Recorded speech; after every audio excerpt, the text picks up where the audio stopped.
Comenzamos la vendimia el lunes, este lunes pasado, y lo más importante es tener esta predicción tan buena de tiempo que va a permitir hacer este trabajo que hay que hacerlo tan cuidadoso de recoger la uva en buenas condiciones, ¿no? Durante todo el periodo de la viña es muy importante el buen tiempo, pero especialmente estos días que son donde hay que escoger la uva y poder permitir eso, seleccionarla, hacerlo cómodamente y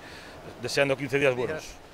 Como alcalde estou encantado de visitar as obras, os actos de vendimia na bodega da Gran Cervera, acompañando ao xerente, acompañando ao jefe territorial de Medio Rural e ao delegado territorial da Xunta de Galicia, que se dignaron vir a agradecerlle, por suposto, a súa visita ao Rosal, para que comproben in situ os traballos que se realizan durante esta época de vendimia no Concello e na zona da Baixo Miño. Estamos de visita na primeira adega da súa zona de Rosal, comezou a vendimia e, polo tanto, empezamos visitando unha das bodegas máis importantes das que contamos nesta subzona, como é Lagar de Fornelos, onde é unha bodega pioneira que leva xa moitos anos instalada aquí, aínda que é unha bodega da Rioxa, onde contou con axudas por parte da Xunta de Galicia en canto á modernización e á comercialización de explotacións, axudas importantes, onde fixo unha inversión que superou os 2 millóns de euros e tuvo un 40% de axudas por parte da Xunta de Galicia e, como digo, ver a coñecer un pouco a vendimia en situ e, aínda que empezaron, como decía o responsable da adega, na zona do Rosal, mañán comeza xa a traer uva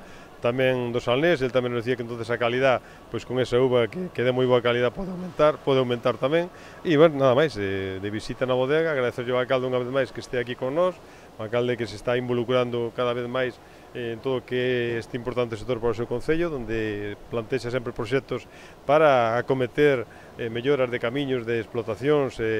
tanto de bodegas como de horta, e polo tanto aí estamos codo con codo tamén traballando no plan marco de infraestructuras agrarias que neste ano vai contar cunha axuda tamén importante este concello.